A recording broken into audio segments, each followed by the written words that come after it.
Assalamualaikum warahmatullahi wabarakatuh. Ketemu lagi dengan mata kuliah Teknologi Konservasi Sumber Daya Lahan. Pada pertemuan kali ini adalah minggu yang ke-7. Kita akan membahas tentang regulasi dalam rangka pengelolaan sumber daya lahan. Untuk itu saya share hasil persiapan kami untuk kita bisa pelajari bersama.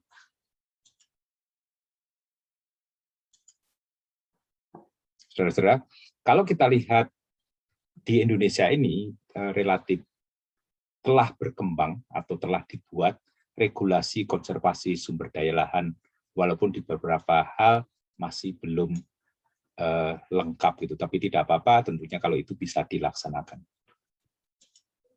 Nah, apa di dalam tujuan daripada perkalian ini atau subcapaian pembelajaran yang perlu dicapai di dalam perkuliahan ini, bahwa Anda diharapkan mampu memahami regulasi konservasi sumber daya lahan yang berlaku di Indonesia. Dan diharapkan setelah Anda memahami, itu bisa menyusun secara lancar dan tepat gagasan-gagasan apa kalau ini ada suatu kerusakan sumber daya lahan dan sebagainya, apa berdasarkan regulasi tersebut. Karena misalnya kalau Anda nanti bekerja di birokrasi, semua dasarnya adalah peraturan-peraturan yang telah ada, kemudian menjadi aktivitas-aktivitas yang dikembangkan, sehingga dasarnya adalah peraturan, sehingga Anda diminta untuk memiliki kemampuan untuk membuat rekomendasi atau prakarsa konservasi sumber daya lahan dengan regulasi yang ada. Nah, apa yang kita pelajari di dalam perkuliahan kali ini? Yang pertama adalah kita akan mendiskusikan tentang isu konservasi tanah dan air. Kemudian yang kedua adalah apa dan bagaimana Undang-Undang Konservasi Tanah dan Air ini telah diundang-undangkan sebagai payung hukum nomor 37 tahun 2014. Nah, kemudian yang ketiga adalah bagaimana menyelesaikan sengketa terkait dengan konservasi tanah dan air. Dan yang keempat adalah ada peraturan-peraturan yang mendukung tentang Undang-Undang Konservasi Tanah dan Air atau saling mengisi. Nanti Anda bisa pelajari, dan tentunya Perda dan Perdes itu juga mengikuti daripada undang-undang yang telah ada. Baik, sekarang kita coba cermati isu konservasi tanah dan air. Ini sebagai contoh saja, banyak kejadian-kejadian tentang kondisi isu-isu yang ada di Indonesia ini. Tentunya ini Anda perlu lebih sensitif untuk melihat isu-isu yang ada dan tentunya mencarikan solusi. Sebagai contoh misalnya, ini adalah bentang alam di Blitar Selatan yang awalnya ini adalah hutan produksi yang dikelola oleh perhutani. Nah, tentunya namanya hutan produksi adalah tutupan kanopinya adalah hutan. Berbagai jenis hutan, bisa hutan jati dan sebagainya. Fakta di lapangan menunjukkan bahwa ini kondisinya terbuka, kemudian dimanfaatkan untuk kegiatan tanaman semusim. Ini adalah salah satu contoh kegiatan perhutanan sosial. Di beberapa tempat perhutanan sosial itu menunjukkan kesuksesan, tapi di beberapa tempat juga menjadi belum sukses, sehingga menyebabkan suatu permasalahan degradasi lahan. Karena ini dimanfaatkan kurang sesuai dengan daya dukung lahannya atau kemampuan lahan kalau Anda mengikuti kuliah sebelumnya. Nah, bagaimana kondisi degradasi lahan di Indonesia? Itu kita sudah mencapai 24 juta hektar yang kita hadapi kondisinya pada kondisi lahan kritis. Contoh lahan kritis yang lainnya adalah penggundulan hutan untuk kepentingan pertambangan yang tidak direklamasi lagi, sehingga dibiarkan terbuka, terjadinya degradasi dan terjadinya kerusakan-kerusakan sumber daya tanah dan sumber daya air di landscape ini. Nah, degradasi yang lainnya adalah bila terjadi alih fungsi hutan menjadi kepentingan misalnya kebun sayur, kebun apel, sawah, atau aliran sungai dan sebagainya, itu juga mengalami degradasi kesuburan tanah. Nah, tentunya hal-hal yang mengalami degradasi kesuburan tanah seperti ini juga harus dilakukan pemeliharaan, pemulihan supaya kembali pada kondisi-kondisi yang prima, kondisi-kondisi yang sehat untuk dalam rangka supaya sumber daya alam kita itu bisa berkelanjutan. Permasalahan degradasi lahan itu tidak hanya in situ atau di tempat kejadian di lahan yang mengalami degradasi, tetapi juga berdampak terhadap daerah hilirnya. Contoh ini di Das Brantas, banyak kejadian banjir akibat daripada degradasi lahan atau salah penggunaan lahan. Jadi ada banjir di Kediri, di Mojokerto, di Coban Rondo pun juga terjadi, di Trenggalek, di Tulungagung, Pujiharjo, Tirtoyudo, banyak kejadian-kejadian banjir yang terjadi di Das Brantas sebagai contoh. Hal yang lain, kalau musim penghujan kebanjiran, pada musim kemarau mengalami kekeringan. Juga banyak permasalahan-permasalahan kekeringan, dan kita di dalam usaha pertanian itu juga sangat tergantung daripada ketersediaan air, agar produktivitas sistem pertanian kita menjadi lebih optimal. Aspek yang lain, bencana di daerah hilirnya adalah bencana banjir, bencana tanah longsor, dan sebagainya, dan kekeringan. Ini juga kalau kita lihat banyak titik-titik di Das Brantas mengalami kejadian bencana di daerah hilirnya. Ini sebagai data dari hasil evaluasi BNPB, bahwa di Das Brantas itu kejadian banjirnya, kejadian longsornya terus meningkat. Artinya di daerah lahan-lahan di Das Brantas ini juga ada hal-hal yang mengalami degradasi. Terus kemudian apa yang bisa kita lakukan? Salah satu yang bisa dilakukan oleh para pihak adalah bagaimana kita menegakkan peraturan-peraturan yang telah ada agar terselenggaranya konservasi tanah dan air di bentang alam di Das Brantas sebagai contoh. Permasalahan longsor, warna-warna merah ini menunjukkan adalah daerah-daerah yang berpotensi longsor. Tentunya hal-hal ini juga perlu dilakukan perlindungan, sehingga bencana longsor dan sebagainya bisa diantisipasi, dan itu banyak kejadian-kejadian longsor bila wilayah-wilayah tersebut tidak dilakukan perlindungan. Kemudian bagaimana Undang-Undang Konservasi Tanah mengaturnya? Yang pertama adalah telah diterbitkannya Undang-Undang Konservasi Tanah dan Air nomor 37 tahun 2014, dan ini juga beberapa kritik terkait dengan undang-undang ini sudah tahun 2014 itu telah ditetapkan begitu. Namun demikian peraturan pemerintah yang mendukung tentang undang-undang ini beberapa masih belum diatur. Nah, tentunya ini juga menjadi tantangan di dalam kaitannya dengan implementasi kegiatan konservasi tanah dan air di Indonesia. Hal yang di bagian 1 tentang definisi ketentuan umum, itu ada hal-hal yang istilah-istilah yang perlu adanya penyamaan persepsi. Nah, ini tidak semuanya di pasal 1 saya sampaikan di sini.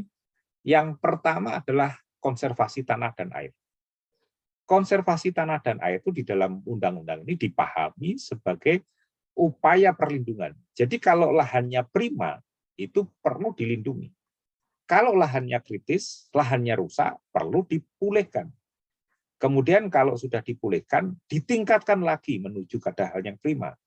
Kemudian kalau sudah prima, perlu dipelihara agar fungsi tanah di lahan tersebut sesuai dengan daya dukungnya, kemampuan lahan. Anda sudah belajar bagaimana mengklasifikasikan kemampuan lahan dan peruntukan lahan untuk mendukung pembangunan yang berkelanjutan, jadi sustainable development, dan memberikan kehidupan yang lestari bagi masyarakat yang tinggal di Das dan makhluk hidup yang lain. Nah, kemudian di bentang lahan tersebut itu dibagi atau dikenali mana lahan yang prima, mana lahan kritis, mana yang lahan rusak. Dan itu perlu dipetakan dengan GIS misalnya, Geographical Information System, sehingga perlu ada informasi data spasial. Nah, sehingga sebenarnya targetnya itu adalah lahan prima, adalah lahan yang berfungsi secara baik untuk menumbuhkan tanaman. Kemudian lahan kritis adalah lahan yang fungsinya kurang baik. Kalau lahan rusak sudah tidak berfungsi lagi. Nah, ini pengertian-pengertian tentang konservasi tanah, air, dan sebagainya. Nah, kemudian ketentuan umum yang lainnya adalah fungsi tanah sebagai targetnya. Agar menyediakan dan menyimpan unsur hara air dan air, media mengatur tata air, dan sebagai sistem penyangga kehidupan secara lestari.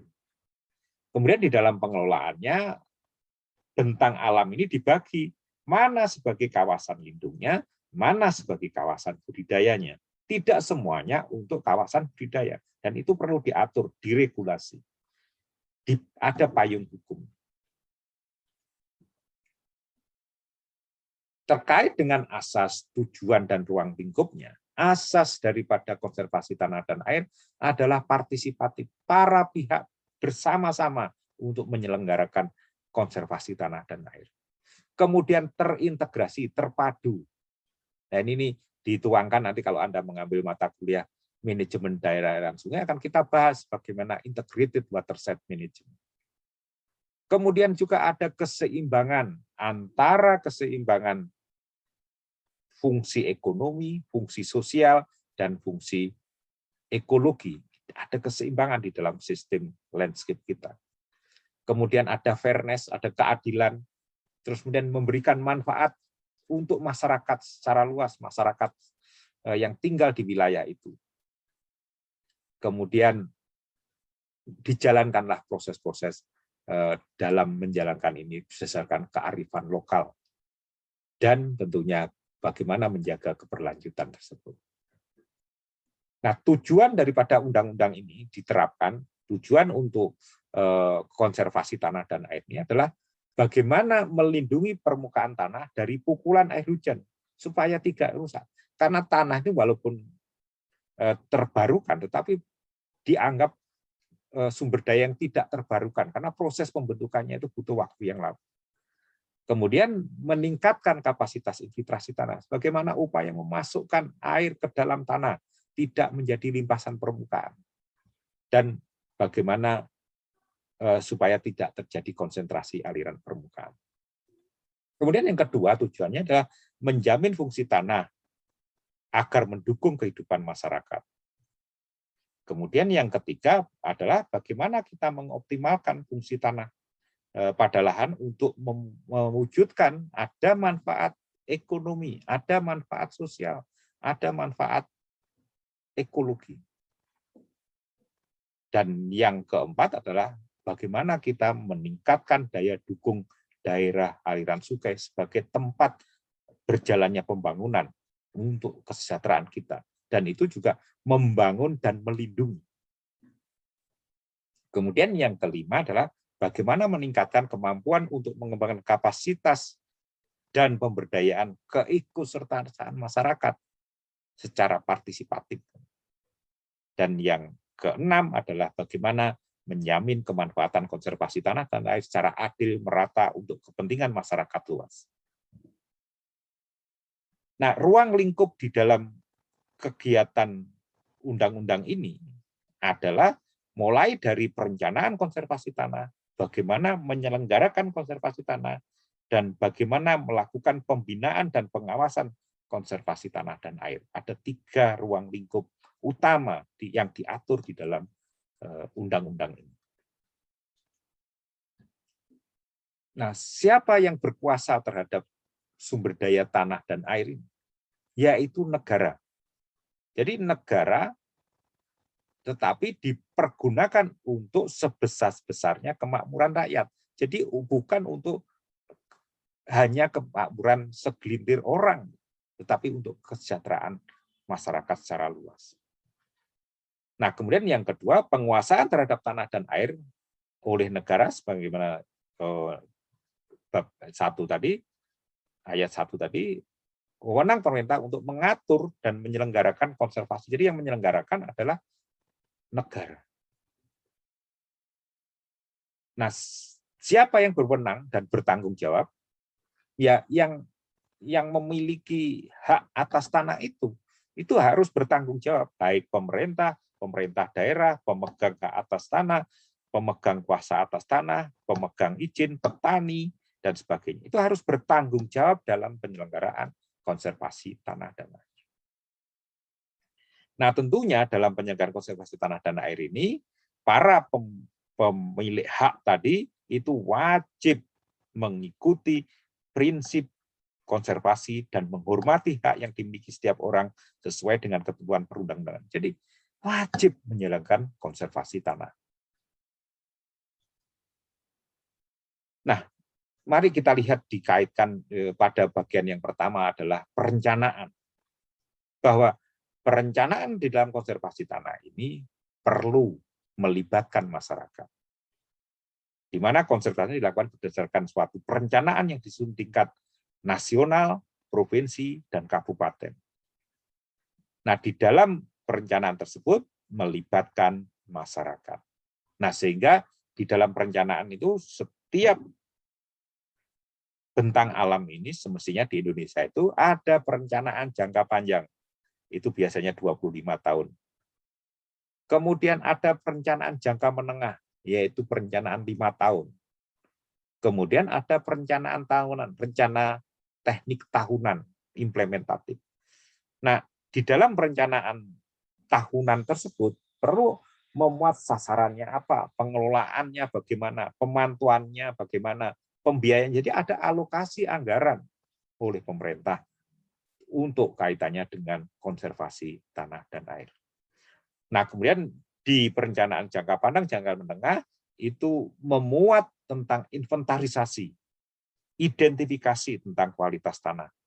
Jadi ini prima, ini kritis, ini rusak, dan sebagainya. Kemudian sasarannya apa? Dan bagaimana upaya-upaya di dalam menjalankan konservasi tanah dan air. Nah, berdasarkan pasal 10, di dalam menyusun perencanaan tadi, perlu memperhatikan rencana tata ruang wilayah. Dan itu juga diperdakan tentang rencana tata ruang wilayah. Dan juga memperhatikan rencana pembangunan nasional dan daerah. Nah, khusus untuk rencana tata ruang wilayah, ini juga perlu dicermati. Apakah rencana tata ruang wilayah ini memperhatikan daya dukung lahan? Beberapa tempat terjadi. Karena sebenarnya rencana tata ruang wilayah itu adalah trade-off atau tarik ulur antara kepentingan pembangunan dan kepentingan ekologis. Beberapa rencana tata ruang di suatu daerah itu kurang memperhatikan daya dukungnya karena kekuatan tarikan pembangunan itu menjadi kuat. Sehingga sebenarnya rencana tata ruang wilayah ini juga perlu dinilai lagi atau dilihat kembali apakah sesuai dengan daya dukungnya atau tidak. Di dalam penyelenggaraan konservasi tanah dan air, kalau tadi perencanaan, sekarang menerapkannya konservasi tanah dan air, itu yang pertama adalah ada kegiatan bagaimana perlindungan. Jadi melakukan perlindungan lahan-lahan yang prima, supaya tidak mengalami degradasi. Kemudian yang kedua adalah kegiatan dalam rangka pemulihan. Jadi lahannya sudah rusak, lahannya sudah kritis, maka bagaimana upaya-upaya di dalam pemulihan? Itu diatur di pasal 12.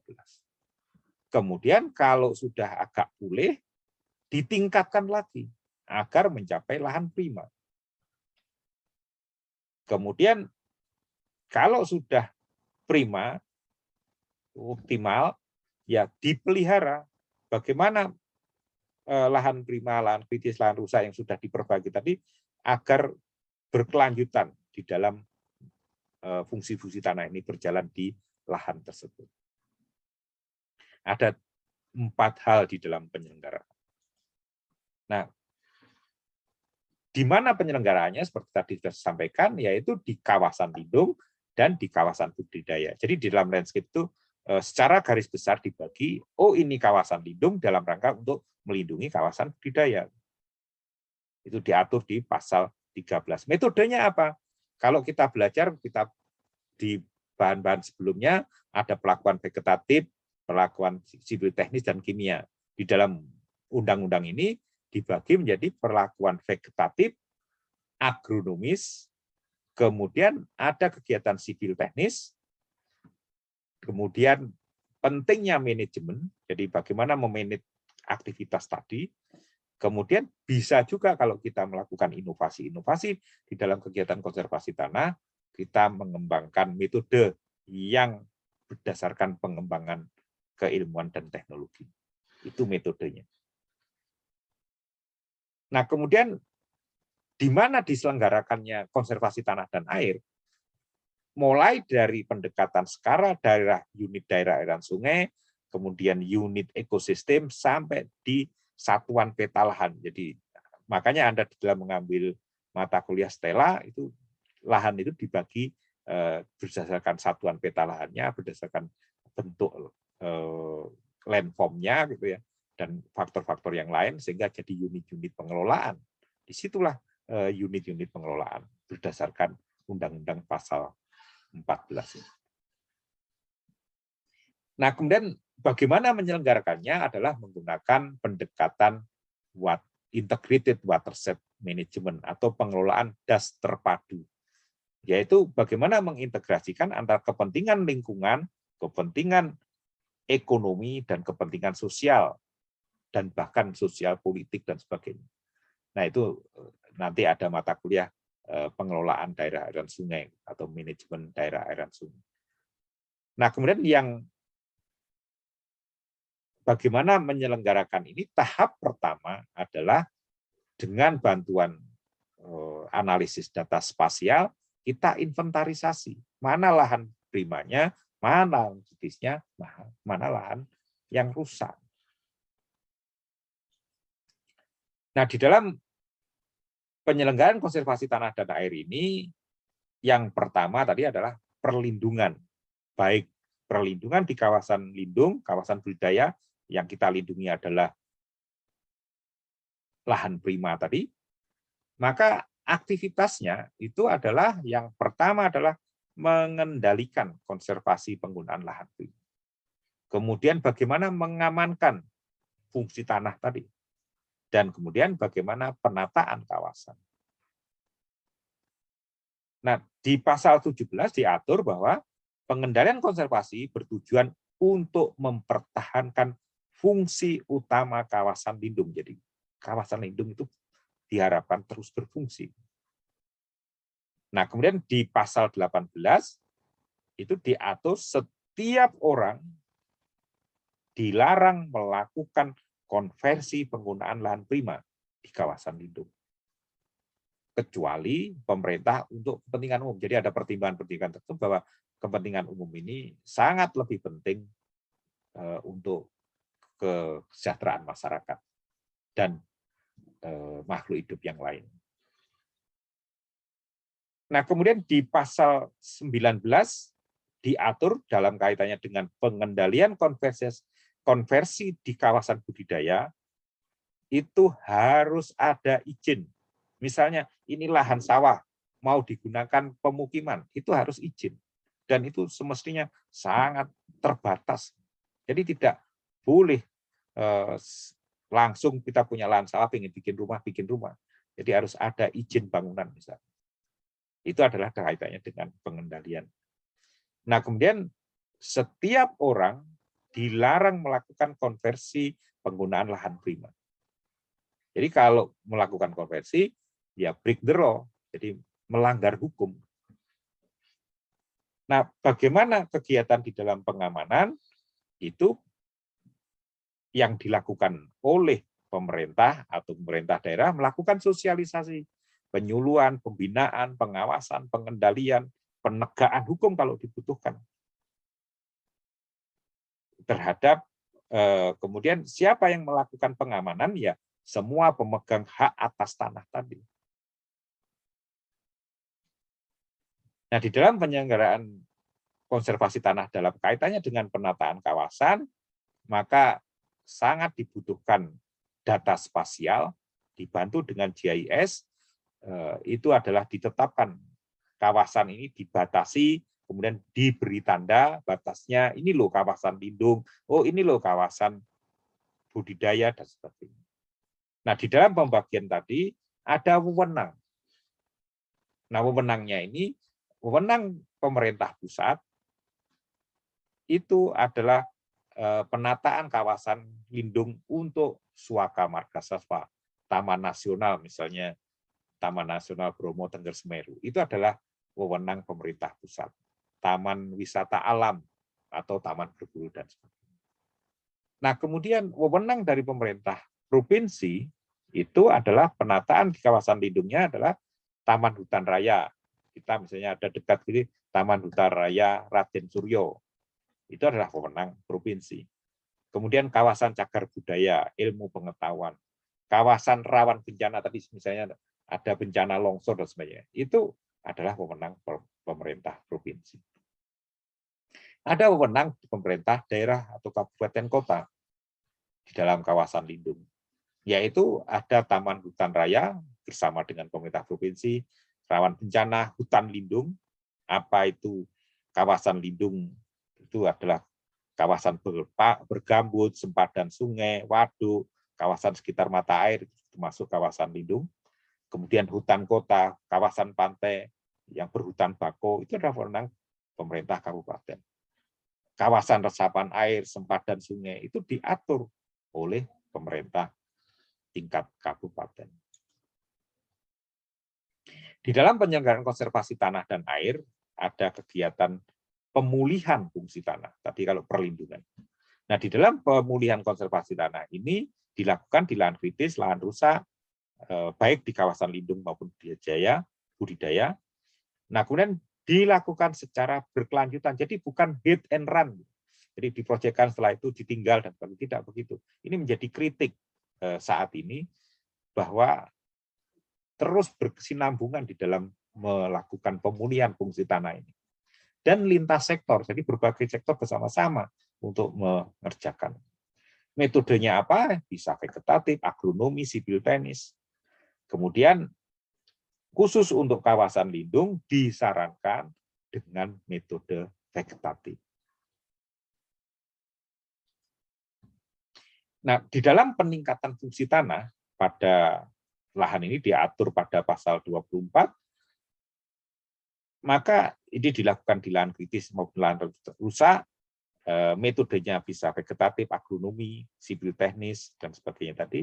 Misalnya metode vegetatif di dalam penanaman konservasi tanah dan air ini bisa menanam rebuisasi dengan kayu-kayuan. Makanya kenapa BPDAS itu menyediakan kebun bibit rakyat, KBR gitu. Kemudian ada kebun bibit yang setiap masyarakat itu dalam rangka untuk kegiatan konservasi tanah dan air ini diberikan gratis untuk mendapatkan bibit tersebut misalnya. Kemudian tanaman perdu, rumput-rumputan, tanaman penutup tanah itu adalah kegiatan vegetatif. Nah, kegiatan agronomi, misalnya pemberian mulsa, pengaturan pola tanam, pemberian ameloran, pengkayaan atau peningkatan biodiversity tanaman, mengolah tanah secara konservasi, menanam mengikuti kontur, pemupukan, dan sebagainya, dan berbagai inovasi-inovasi yang lain. Nah, metode sipil teknis seperti nanti akan kita pelajari juga setelah ujian tengah semester, membuat teras gulutan, teras bangku, pengendali jurang, sumur resapan, kolam retensi, dam pengendali, kemudian bangunan terjunan, saluran pembuangan air, dan seterusnya. Ini adalah kegiatan-kegiatan di dalam penyelenggaraan konservasi di setiap lahan. Kalau membutuhkan, semestinya harus ada di situ, supaya tidak terjadi degradasi lahan. Nah, terkait dengan hak dan kewajiban di dalam konservasi tanah dan air ini di suatu bentang lahan, itu setiap orang berhak memperoleh manfaat atas fungsi tanah. Kemudian terlibat dalam perencanaan konservasi tanah. Berperan serta dalam penyelenggaraan konservasi tanah. Kemudian melakukan pengawasan terhadap penyelenggaraan konservasi tanah. Sehingga kalau terjadi hal-hal yang tidak berjalan dengan konservasi tanah, maka masyarakat itu setiap orang berhak melakukan pengawasan. Juga di sisi lain juga berhak mendapatkan pendampingan, advokasi, pelayanan di dalam penyelenggaraan konservasi tanah dan air. Di sisi lain juga punya hak untuk mengajukan keberatan. Kemudian kalau memang itu ada konflik, berhak untuk melakukan gugatan terkait dengan pelanggaran-pelanggaran konservasi tanah dan air. Nah, bagaimana pendanaannya diatur di pasal 28 bahwa pemerintah atau pemerintah daerah itu wajib melaksanakan konservasi tanah dan air. Sehingga pemerintah daerah atau pemerintah pusat itu perlu mengalokasikan anggaran untuk kegiatan konservasi tanah dan air. Nah, kemudian juga pendanaan itu bisa dari setiap orang yang memiliki hak atas tanah. Sehingga di dalam kegiatan-kegiatan ekonomi itu juga ada investasi untuk kegiatan konservasi tanah dan air. Jadi wajib melaksanakan. Kemudian masyarakat hukum adat, bila itu dilakukan konservasi tanah dan air, itu diatur tersendiri. Nah, sehingga di dalam pendanaan ini wajib menyelenggarakan konservasi tanah untuk melakukan perlindungan fungsi tanah. Nah, pendanaan yang lainnya bahwa di dalam penyelenggaraan konservasi tanah dan air ini menjadi tanggung jawab yang sebenarnya yang menguasai tanah itu, baik pemerintah daerah, atau pemegang hak atas tanah, pemegang kuasa atas tanah, kemudian melakukan pendanaan untuk kegiatan konservasi tanah. Nah, sumber dana yang lain itu bisa juga berasal dari anggaran pendapatan belanja negara, badan hukum dan sebagainya, dan melalui mekanisme-mekanisme imbal jasa lingkungan. Nah, di dalam menjalankan pendanaan itu perlu adanya transparansi dan akuntabel di dalam pelaksanaannya. Nah, terkait dengan imbal jasa lingkungan tadi, kalau kita lihat, kalau ini adalah penyedia jasa lingkungan, misalnya Tahura, Perhutani, bisa menyediakan air, kemudian lahan pemukiman membuat sumur resapan dan sebagainya, sehingga airnya itu bisa dijaga, jadilah sumber-sumber air, kemudian dimanfaatkan oleh untuk kepentingan air bersih, irigasi, dan sebagainya. Tentunya yang memberikan manfaat, mendapatkan manfaat ini, memberikan imbal jasa kepada yang menyediakan jasa lingkungan tadi. Nah, itu sekarang ini lagi juga dikembangkan bagaimana menjalankan imbal jasa lingkungan tadi. Sehingga bagaimana yang masyarakat dulu, yang masyarakat penyedia jasa lingkungan tadi, mendapatkan dukungan insentif untuk memelihara fungsi das tadi. Dan di sisi lain ada kepedulian, sharing karena sudah mendapatkan manfaat tadi. Nah, sehingga perlu ada indikasi value apa yang bisa dijual. Kemudian ancaman apa yang harus ditangani, peluang apa yang bisa dikembangkan. Kemudian apakah ada trust, ada kepercayaan antara masyarakat di leading masalah itu yang akuntabel dan transparan tadi.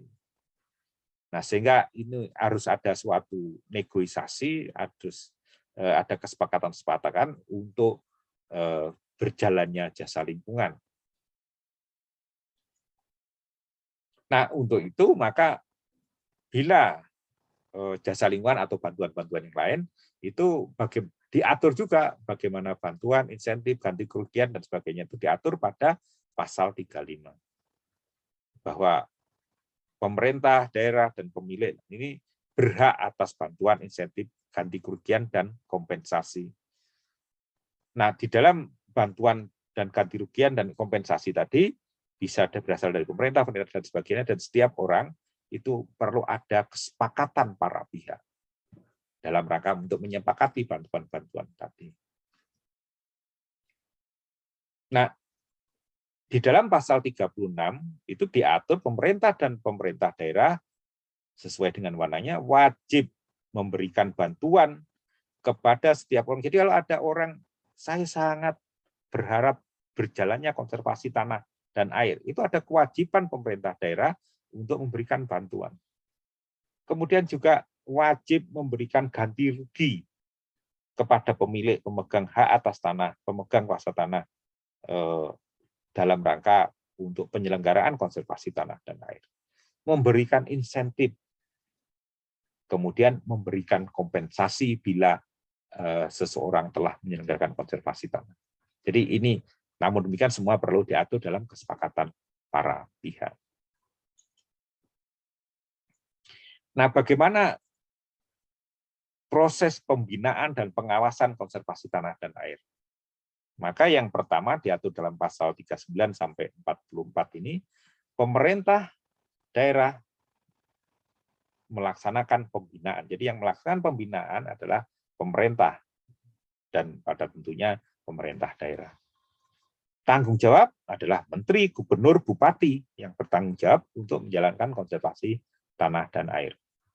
Nah, pelaksana pembinaannya, misalnya di tingkat nasional ada kebijakan-kebijakan yang mendukung berjalannya konservasi tanah dan air. Kalau di provinsi ada petunjuk pelaksanaan penyelenggaraan konservasi tanah dan air. Ada nggak? Kita cek. Kemudian pembinaan itu bisa berupa sosialisasi, pendidikan, pelatihan, penyuluhan, advokasi, dan supervisi. Nah, di dalam pengawasan oleh pemerintah pusat maupun pemerintah daerah tadi, maka pengawasan itu dilakukan bisa pada tahap perencanaan, penyelenggaraan, dan pembinaan konservasi tanah dan air. Nah, di dalam pengawasan ini berjenjang mulai dari pemantauan, evaluasi, pelaporan, dan itu semua melibatkan masyarakat. Sebagai contoh, bisa saja di dalam melibatkan masyarakat ini dipercayakan misalnya di Das Berantas itu ada forum daerah aliran sungai Berantas dan Sampean. Itu juga bisa sebagai wakil daripada masyarakat. Nah, setelah ada temuan-temuan tersebut, maka berdasarkan undang-undang ini perlu ditindaklanjuti, bukan hanya sekedar laporan. Ini diatur di dalam pasal-pasal 39, 44, 1, 42, 43, dan 44. Nah, di pasal 45 itu diatur bahwa pemerintah itu yang sesuai dengan wewenangnya di dalam implementasi konservasi tanah dan air itu perlu melakukan pemberdayaan kepada masyarakat secara terencana dan berkesinambungan. Ini terus-menerus di dalam proses pemberdayaan masyarakat ini. Nah, pemberdayaan yang sederhana ini dalam bentuk fasilitasi meliputi pengakuan legalitas hasil konservasi tanah dan air. Pengembangan kelembagaan ini juga menjadi hal yang tantangan tersendiri di dalam membangun kelembagaan di masyarakat. Bantuan modal, bimbingan teknologi, pendampingan, penyuluhan, pendidikan, dan pelatihan. Ini menjadi tugas daripada pemerintah daerah bersama dengan masyarakat. Nah, sekarang kalau dalam kegiatan konservasi tanah terjadi sengketa konservasi tanah dan air, maka penyelesaian sengketa itu disarankan melalui musyawarah mufakat di luar pengadilan. Lewat itu dulu.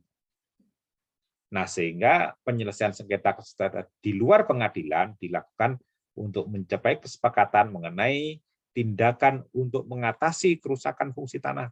Jadi, kemudian bentuk dan besarnya ganti rugi. Itu hal-hal yang bisa dikomunikasikan. Nah, kemudian di dalam menyelesaikan sengketa itu bisa juga menggunakan jasa mediator atau arbiter di dalam menghadapi sengketa tadi. Nah, di dalam menyelesaikan sengketa di luar pengadilan ini dinyatakan tidak berhasil oleh salah satu para pihak yang bersengketa, maka baru ditempuh melalui jalur hukum, yaitu melalui pengadilan. baik melalui perdata maupun pidana. Nah, sehingga pemerintah atau pemerintah daerah, setiap orang yang mengajukan kerusakan fungsi tanah pada lahan serta menimbulkan kerugian pada pihak lain wajib membayar ganti rugi dan atau melakukan tindakan tertentu berdasarkan putusan pengadilan. Nah, bila tidak berjalan, maka juga bisa dilakukan pembayaran uang paksa.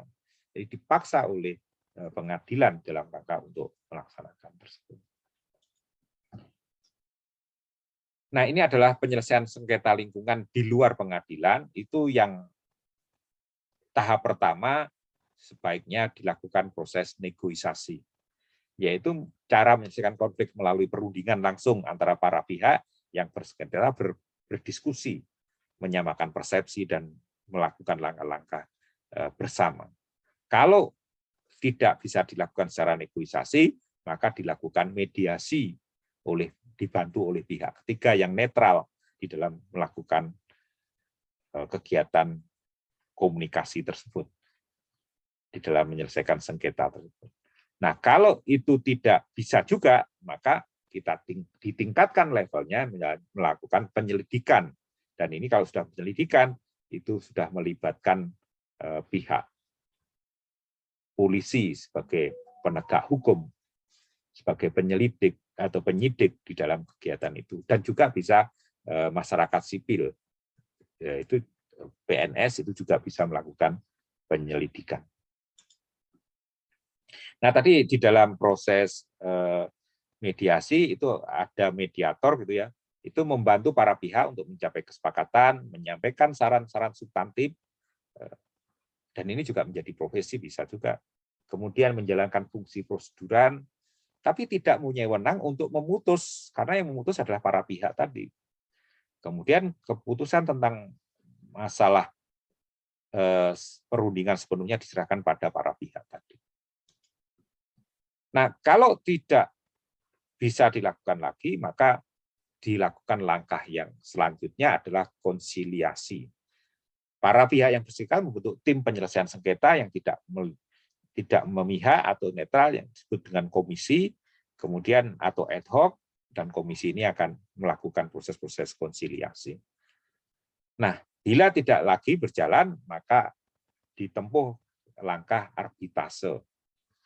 Menyelesaikan sengketa pada pihak ketiga netral yang punya kewenangan untuk memutus dan memaksakan keputusan tersebut pada salah satu pihak yang tadi bersengketa tadi.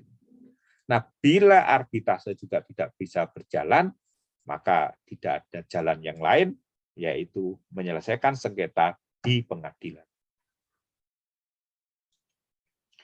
Nah, di dalam penyelesaian sengketa itu ada hak gugat pemerintah dan pemerintah daerah. Jadi pemerintah daerah dan pemerintah itu juga mempunyai hak untuk menggugat. Demikian juga ada juga hak gugat masyarakat. Jadi masyarakat juga punya hak gugat melalui kelompok-kelompok masyarakat dalam rangka untuk sengketa di dalam kaitannya dengan konservasi tanah dan air. Nah, kemudian juga punya yang hak gugat yang lainnya adalah organisasi. Misalnya ada forum DAS, ada masyarakat konservasi tanah dan air, dan sebagainya, itu juga punya hak gugat terhadap tidak berjalannya kegiatan konservasi tanah dan air. Nah, tentunya kalau yang organisasi itu harus memiliki badan hukum, kemudian menegaskan bahwa anggaran rumah tangga ADRT-nya itu juga menyatakan komitmen terhadap konservasi tanah dan air. Misalnya di Indonesia adalah ada masyarakat konservasi tanah dan air, ada masyarakat agroforestry, dan sebagainya. Nah, di dalam kegiatan konservasi tanah ada kegiatan penyidikan, maka yang menyidik kegiatan pelanggaran-pelanggaran konservasi tanah adalah kepolisian. Juga bisa pejabat pegawai negeri sipil. Nah, bila yang dilakukan oleh pejabat pegawai negeri sipil, misalnya suatu dinas kehutanan dan sebagainya, itu juga punya hak untuk melakukan penyidikan, maka di dalam proses penyidikannya itu melakukan pemeriksaan, melakukan pemanggilan, melakukan penggeledahan, penyitaan, meminta keterangan dan barang bukti, membuat dan menetangi berita acara untuk diproses lebih lanjut, kemudian dilakukan penuntutan umum oleh pejabat kepolisian. Tentunya melalui proses-proses hukum yang selanjutnya. Nah, di dalam proses-proses perbedaan sengketa tadi diatur sanksi administrasi di dalam penyelenggaraan ini. Setiap orang yang melanggar kewajibannya tadi dikenakan sanksi administratif. Apa sanksinya? Peringatan lisan, peringatan tertulis, menghentikan sementara kegiatan, penghentian sementara pelayanan umum, penutupan lokasi kegiatan, pencabutan insentif, denda administrasi, pelaksanaan tindakan tertentu, dan pencabutan izin. Nah, sehingga orang per orang yang melakukan konversi penggunaan lahan prima di kawasan umum dan kawasan budidaya dikenai sanksi administrasi berupa peringatan tertulis dan denda. Tapi kalau badan hukum atau ini ditambah lagi dengan pencabutan izin kegiatan. Itu adalah sanksi-sanksi administratif bisa dilakukan. Nah, kalau sudah di ranah ketentuan pidana, maka bila di pasal 59 ini diatur, bila melakukan kelalaian melaksanakan konservasi tanah air, kalau di kawasan lindung untuk aktornya itu perorangan, pelanggarannya misalnya konversi penggunaan lahan prima, maka sanksi hukumnya penjara paling lama 2 tahun atau denda sebanyak 1 miliar. Kalau itu dilakukan di kawasan budidaya, perorangan, kemudian mengakibatkan degradasi lahan yang berat prima, maka pidana penjara paling lama 3 tahun dan pidana denda paling banyak 2 miliar. Jadi diatur di dalam ketentuan pidana di sana. Dengan berbagai lokasinya apa, aktornya siapa, pelanggarannya apa, sanksi hukumnya apa. Nah, kemudian kalau itu oleh penggarap atau petani, itu juga ada pidana. Misalnya kalau dia melakukan kegiatan itu di kawasan lindung, luasnya kurang dari 2 hektar, terjadi konversi penggunaan lahan prima, misalnya ada penebangan ilegal, misalnya, maka itu sanksi hukumnya adalah pidana penjara paling lama 6 bulan atau pidana denda paling banyak 10 juta. Dan kalau di kawasan budidaya mengakibatkan bencana, misalnya bencana banjir dan sebagainya, itu pidana penjara paling lama 2 tahun atau pidana denda sebanyak 30 juta rupiah, diatur sedemikian rupa. Ini ketentuan yang lain di pasal 60, kalau tadi adalah lalai, kalau ini sengaja. Jadi memang sengaja melakukan. Misalnya kalau sengaja orang perorangan di kawasan lindung mengakibatkan bencana, maka sanksi hukumnya adalah pidana penjara paling lama 7 tahun dengan denda paling banyak 10 miliar. Nah, ini kalau sengaja melakukan pada petani, misalnya di kawasan budidaya dengan luasan kurang dari 2 hektar sebagai penggarap petani, melakukan mengakibatkan degradasi lahan berat di lahan prima, gitu ya, maka pidana penjara paling lama 1 tahun atau pidana denda paling banyak 20 juta rupiah. Ini yang lainnya, kalau ini badan hukum, jadi ini perusahaan, misalnya perusahaan perkebunan, misalnya, melakukan kegiatan konversi penggunaan lahan di lahan prima di kawasan lindung, maka sanksi hukumnya adalah pidana penjara paling singkat ya 2 tahun dan paling lama 5 tahun, dan pidana denda paling sedikit 1 miliar dan paling banyak 3 miliar. Ini pada badan hukum dan diatur semuanya di kondisi ini. Kalau itu melakukan kelalaian. Tetapi kalau sengaja itu lebih berat lagi. Paling singkat 3 tahun dan paling lama 9 tahun dengan denda 1 miliar atau 1,5 miliar sampai 5 miliar dan sebagainya. Ini adalah ketentuan-ketentuan pidana yang diatur dalam undang-undang tersebut. Ini juga bila perorangan, penggarap, dan sebagainya, bila di kawasan budidaya, perorangan, degradasi lahan berat yang melampaui batas ambang kekritisan lahan, maka bisa pidana penjara paling lama 4 tahun dan atau pidana denda paling banyak 1 miliar rupiah, dan semua diatur dalam ketentuan-ketentuan tersebut di pasal 62 dan 63.